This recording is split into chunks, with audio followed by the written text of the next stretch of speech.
it's very clear, it was actually after October 7th, I said, why are we in Britain so stupid that we allowed people like former Hamas military commander in the West Bank to live in London? Why?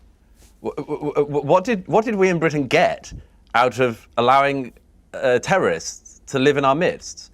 Why is the former Deputy Prime Minister of Iran, who wrote the book justifying the murder of the British novelist Salman Rushdie, why did the man who wrote the book justifying and calling for the murder of a British novelist, why is he living in London? Why has he been living in London for the last 20 years? What has Britain got out of this? Why are we so crazy in Britain that we would give sanctuary to people who want our way of life over? And I've still never had a response to that question. I've asked it for many years, and I've written extensively about it, and I still cannot understand how a society can be so insane that it can welcome in people who want to destroy it. Brace yourself for a blistering, no-holds-barred dissection of Britain's immigration crisis. Douglas Murray unleashes a firestorm of criticism, exposing the UK's suicidal policies and gutless leadership. From harbouring potential terrorists to allowing anti-Semitic mobs to run rampant, Murray paints a chilling picture of a nation on the brink. He rips into social media vultures, gutless politicians, and the failures of multiculturalism with savage intensity. As Murray's words ignite an inferno of controversy, we're left to ask, is Britain committing cultural suicide? Prepare for a roller coaster of rage, fear, and urgent calls to action. I completely agree with you. Let's turn to a situation here in the UK several weeks ago, which were these riots that we saw erupting. It was a bizarre story to watch. I was in America at the time because it was precipitated by the appalling murder of 3 young girls at a Taylor Swift dance-a-thon event by what it turned out to be a young man who was born in Wales. His parents were Africans. They come here legally to the country. They were legal migrants here. By all estimation from reports I've read, good members of the community who just happened to have a son who appears to have gone crazy and done a heinous crime. And obviously he's now facing a court case which will determine that. What he wasn't was Muslim or an illegal immigrant to this country or on any terror watch list. And yet that became very quickly a false narrative promoted all over social media by a lot of people like Tommy Robinson and Andrew Tate and others who were fueling complete disinformation about who had perpetrated the crime. And as a result, large numbers of thugs came out, right-wing thugs, to exact revenge against people who had nothing to do with it, which were Muslim communities, people living in asylum seeker hotels or mosques containing Muslims and so on. So the whole thing was a bemusing thing to watch unfurl. It showed social media at its worst. It showed agitators at their worst, and it was dealt with very quickly, and we'll come to how it was dealt with in a moment.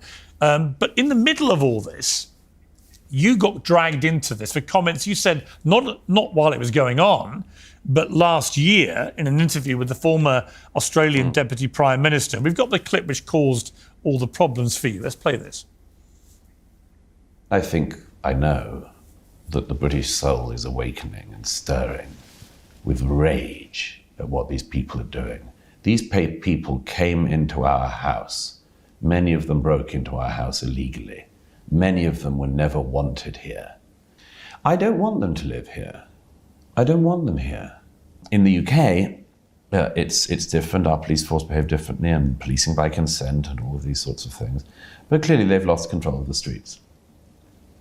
Now, is it time to send in the army at some point? Probably yes. But if the army will not be sent in, then the public will have to go in, and the public will have to sort this out themselves. And it'll be very, very brutal. Now, this was deliberately put back out to try and cancel you. And a lot of people, Alistair Campbell, all of the usual suspects, Mehdi Hassan and others, wanted you cancelled for these outrageously inflammatory remarks, which were not said while these riots were happening. Just to clarify, who were you talking about in that interview? It's very clear. It was actually after October 7th. I said, why are we in Britain so stupid that we allowed people like former Hamas military commander in the West Bank to live in London? Why? What did we in Britain get out of allowing terrorists to live in our midst? Murray exposes the UK's suicidal immigration policies. He rips into social media vultures like Tate, who weaponized a tragic murder to ignite chaos. While most immigrants contribute positively, Murray fearlessly questions why we harbour potential threats, like former Hamas commanders urging a balance between openness and security to protect citizens. He dissects the government's failure to protect its citizens, leaving Brits seething with justified rage. Why is the former Deputy Prime Minister of Iran, who wrote the book justifying the murder of the British novelist Salman Rushdie, why did the man who wrote the book justifying and calling for the murder of a British novelist, why is he living in London? Why has he been living in London for the last 20 years? What has Britain got out of this? Why are we so crazy in Britain that we would give sanctuary to people who want our way of life over? And I've still never had a response to that question. I've asked it for many years, and I've written extensively about it, and I still cannot understand how a society can be so insane that it can welcome in people who want to destroy it. But let's park that for a second. The situation in Southport is, as you say, it's a very interesting example of what can happen with social media. I don't care about these agitators like the people you mentioned, let alone Alistair Campbell, who's a fascinating man in the projection that he is able. I completely agree. To do. It's extraordinary. He's a very bizarre man. I mean, the idea that we need to listen to Alistair Campbell talking about truth in public life is kind of preposterous to me and anyone else with a long-term memory. But anyway, I don't care about these people. They just go around behaving as bullies and then as victims. It's amazing. But the Southport thing is extremely important to linger on for a moment, because actually it goes back to something we were talking about earlier. Southport was such a heinous crime in an area where, I mean, unfortunately, we've got sort of used to terrorist attacks in some of our major cities. But an appalling, brutal attack like this on the weakest and most vulnerable target is something which so horrifies people that, of course, they scour around looking for people to blame. Now, we'll see when the trial comes up, if there were any motivations or, as it were, inspirations for this vile young man who did this. But I have to say, having covered a lot of terrorist incidents in my life, one of the things that anyone who's wise knows is just wait, and see who is responsible before you start sounding off. And unfortunately, there's lots of people who don't have the discipline to do that. Some people who in the immediate aftermath of something are just, as I say, scouring for people to blame. I think that there are several lessons to be taken from this, though. One is, we cannot be in a situation in our society, in Britain or anywhere else, where we are only one madman's attack from responses like this happening. I have argued for decades now that if we had a sensible asylum policy and a reasonable immigration policy, and we didn't allow thousands of people to come into the country illegally every few months, that we could have a reasonable kind of migration policy like we had in the 1990s, when tens of thousands of people were net migration a year. Britain's gone mad. We're sheltering monsters who want us dead, like that Iranian maniac justifying Rushdie's murder. Our borders are a joke, a flood of illegals pouring in. The Southport horror shows we're one psycho away from chaos. Murray is screaming for sanity, control our borders, protect our values, or watch Britain burn. He warns of societal chaos from unchecked immigration, urging a return to 1990s policies. We don't have that situation in Britain now. We do have thousands of people coming illegally all the time and never being returned. And we had net migration of almost 750,000 in the last year of a Conservative government that had promised in election after election to bring immigration, net legal migration, down to 1990s levels. And they didn't. Labour, Conservative, the Liberal Democrats, all in government, promised to bring down net migration and to stop illegal migration, and instead they ramped it up and ramped it up and ramped it up. The consequences of that are totally predictable. When people say now that my book, The Strange Death of Europe, was prophetic, I say it wasn't prophetic. You didn't need to be a prophet to see the loss of trust in society, the scouring around for people to blame, the much more. You didn't need to be a prophet to see that. You just had to have your eyes open and be willing to say what you saw with them. And too few people were willing to do that. And when you have a situation like Southport, it reminds you that the situation which our politicians have created in Britain is such that you are only one madman's behaviour away from having significant civil unrest. And the problem for the Starmer government is they resurrected the EDL, that, as I understand, has not existed as an organisation for 10 years, and they've been desperately trying to say that these were coordinated and people were coordinated. And that was, by the way, why I got sort of dragged into this madness, was because people were desperate to have people they could say were responsible for the terrible outrages that happened in communities across the north of England, including, by the way, Muslim gangs of Muslim men caught on camera, some of them with weapons, some of whom, by the way, were being advised by a policeman to leave the weapons in the mosque so that they didn't get into trouble. And that's an amazing thing to see, but again, kind of to be expected. But what is it about our society that people were looking for people who they could say had coordinated this? I would say it's much worse than that. Would that there were clear coordinators here, because you could go after the people.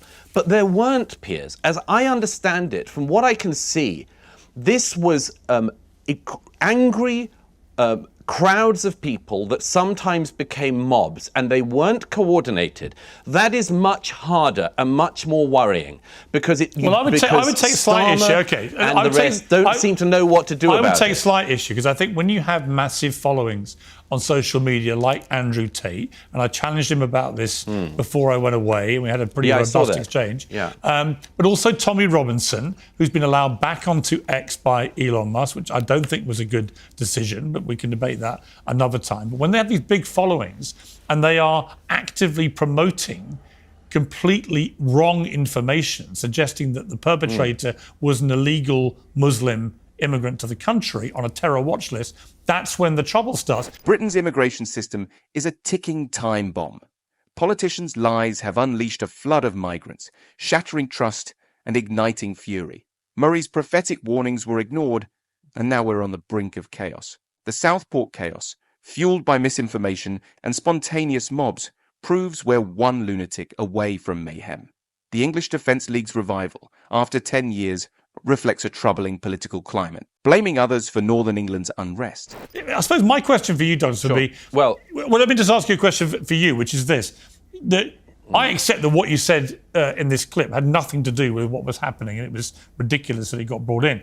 The point I would pick you up on is, on a second occasion, you posted on X ahead of a planned pro-Palestine march on Remembrance Sunday last year. They plan to defame our war dead and desecrate the cenotaph. If such a march goes ahead, then the people of Britain must come out and stop these barbarians. And I would simply ask you, on both of these cases, you appear to be advocating directly for mob rule to take part if it comes to it. And I'll give you the chance to explain what you really mean if that's not the case. But you have a big position of influence. I think you're a very, very smart guy. I love having you on the programme. I love talking to you. It's been a great conversation today. But when you say things like the people of Britain must come out and stop these barbarians, or the public will have to sort this out themselves, do you see that there is a peril there in somebody like you with a big following appearing to advocate mob rule? Well, of course they're not for mob rule. Look, why is our country in this position, Piers? Why is it that tens of thousands of people, in fact hundreds of thousands sometimes, were shutting down the centre of London week in, week out, something, by the way, the French government wouldn't allow in Paris, but was happening week in, week out, with people being intimidated on the streets of London and other cities, with anti-Semitic and racist abuse from these marchers every single week, all the time. Nobody in government just sort of said, look, okay, we get the point, right, but you don't have the right to intimidate people. Why do we have people outside Westminster Abbey calling out jihadist chants? Why do we have people on the streets of London some of whom I've seen you countering on your show, calling for jihad on the streets of London? Why are we in this position that on the 11th of November, on the day that is most sacred to the British soul, where we remember our forebears who fought for our freedom, that we should have a threat of hundreds of thousands of people who hate Britain, who never, ever carry a British flag, would never, ever do anything that is patriotic for Britain? Why are we in this situation in Britain? I would tell you why. Again, it's because our government has lost control of the borders for years. And now we are a very low trust, very febrile society in Britain, where we used to be very high trust and where we didn't used to be at risk of having riots at any moment because of one madman anywhere in the country. We're in this situation because generations of politicians of all parties have brought us here. Douglas Murray fiercely condemns Britain's leadership for allowing anti-Semitic marches to paralyse London, contrasting it with France's firm stance: anti-Semitic mobs to run rampant while true patriots cower. On the sacred November 11th, he decries the threat from those who despise Britain. Murray's fiery plea demands action to prevent Britain from spiralling into chaos and losing its identity. Once proud Britain now teeters on the edge of anarchy. But my question is always, why has it got to be always a one-way street on the toleration? We are forever being told about how tolerant we have to be. But it seems to me that the people saying that are highly intolerant of us and our traditions. The reason why the cenotaph matters is because it is a holy place in the British psyche. The reason why the statue of Churchill, which is always being attacked, is so sacred to us is because it speaks to the sacrifice of our forebears and the knowledge that we in Britain are a good country, who have been a force for good in the world, overwhelmingly. And that we have people in our country now who do not believe in that, who believe we have been a force for evil in the world, who march against our country, who threaten to despoil our holy places and our very identity. The British public should not endlessly be putting up with being insulted and defamed. And my belief is that we have the right to stand up for our traditions and a right to stand up for our holy places and our holy days. And that the situation we're in is that if anyone does say we must, if people are going to threaten to attack the cenotaph, we should defend it, people will say the people who defend it are far-right extremists. By the way, something they would never say against the people, the other way around, who would deface the cenotaph. So, we have been transformed as a society into an incredibly febrile, low-trust society.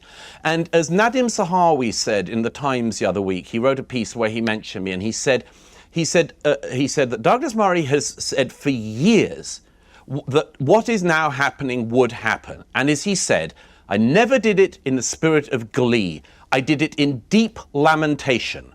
I did it in deep lamentation because I could see what was being done to Britain and the British people.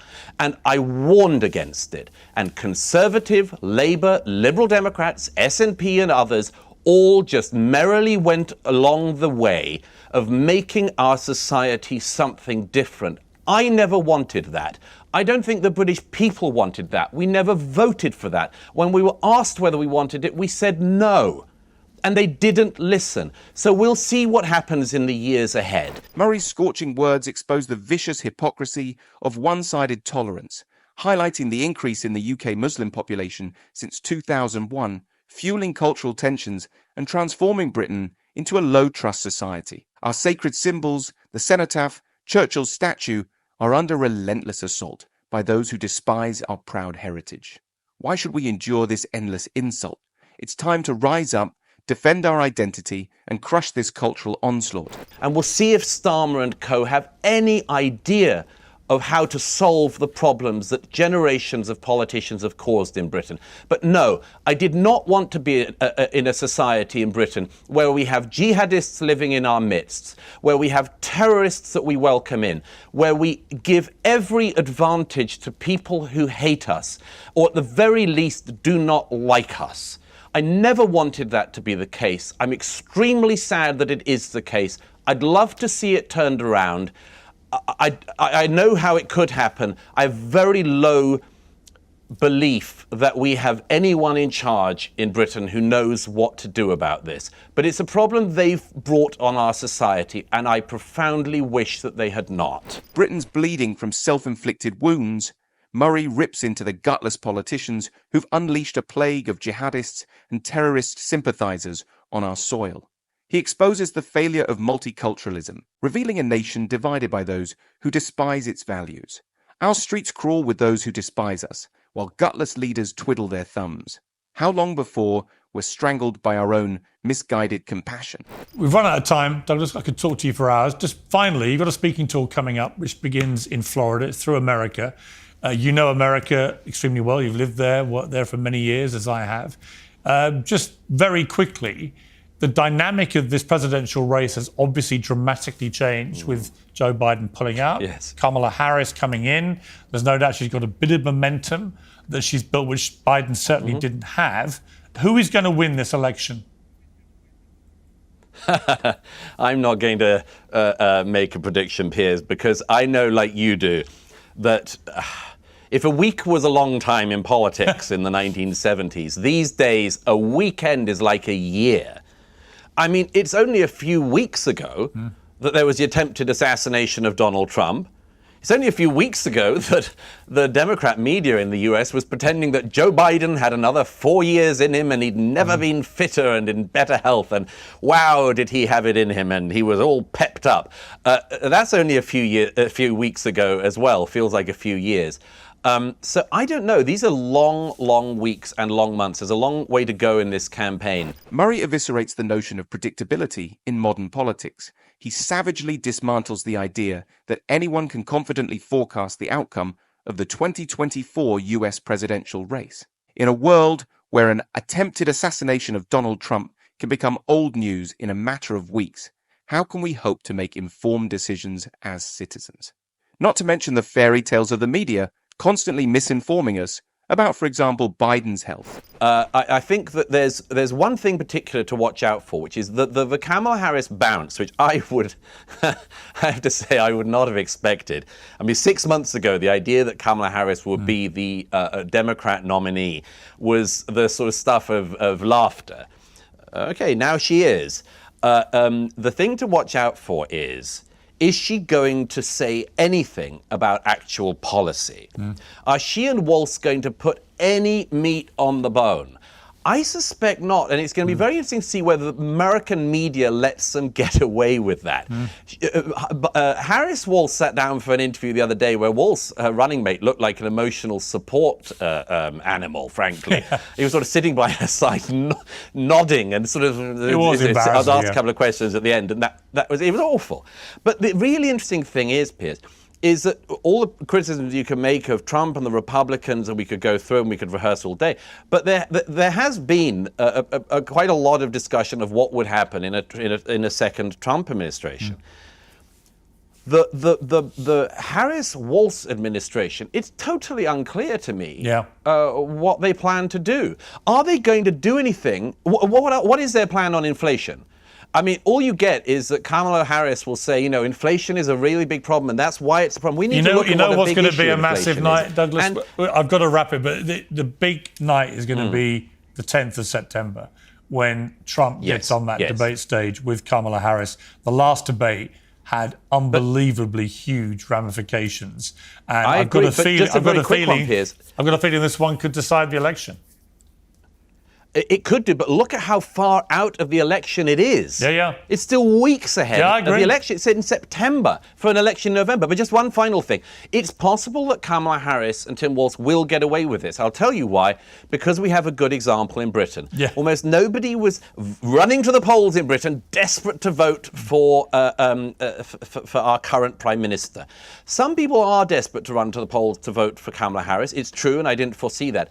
But the way in which Starmer and the Labour Party came in was, we'll say nothing about what we're going to do until after we get nobly voted into office. And now, of course, we're being told about the tax well, it's the Joe Biden basement strategy. Will Harris-Walz get away with the same manoeuvre? They might do. We'll see. Harris and Walz are running a hollow campaign, devoid of substance and no real plan or policy. Their pathetic performance reeks of emptiness, with no real plans for critical issues like inflation. They're mimicking the British Labour Party's sinister strategy of silence. Will American voters fall for this treacherous tactic? The upcoming debate could be explosive, but its timing might dull its impact.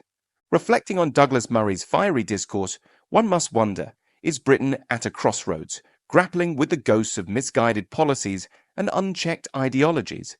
Can a nation reclaim its identity while embracing diversity and ensuring security? Don't let these provocative insights fade into the background. Share your thoughts, your concerns, your rebuttals, your passionate perspectives in the comments below. If Murray's bold critique resonates with your concerns about the UK's future, hit that subscribe button like the future of your nation depends on it. Because it just might. And join a community committed to dissecting and discussing these crucial issues.